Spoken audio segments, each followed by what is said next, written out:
2026 சட்டமன்ற தேர்தலை பொறுத்தவரை மூன்றாவது இடம் யாருக்கு என்பதில் விஜய்க்கும் சீமானுக்கும் இடையேதான் போட்டியே தவிர திமுகவுடன் அல்ல என்று அமைச்சர் ஐ. பெரியசாமி உறுதி தெரிவித்துள்ளார்.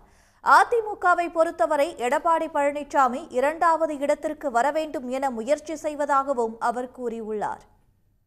அதிமுகவை பொறுத்தளவில் எடப்பாடியார் அவர்கள் இரண்டாவது இடத்திற்கு வர வேண்டும் என்று முயற்சி செய்கிறார். மூன்றாவது இடத்துக்கு வர வேண்டும் என்று சீமானும் விஜயும் முயற்சி செய்கிறார்கள். மூன்றாவது இடம் நான்காவது இடத்துக்கு தான் முயற்சி செய்கிறார்கள். இவர்கள் ஒரு இடத்தை கூட தமிழ்நாட்டில் பிடிக்க முடியாது. இவர்கள் விமர்சனம் செய்ய செய்ய மக்கள் மனதில் இடம்பெற்றிருக்கின்ற நம்முடைய தளபதியாருக்கு 200 தொகுதி தான் அவர் சொன்னார். இப்பொழுது இன்னும் கூடுதல் தொகுதி திராவிட முன்னேற்ற கழக கூட்டணி வெற்றி பெறும் என்பதை நான் உறுதியாக அறுதிட்டு சொல்ல விரும்புகிறேன்.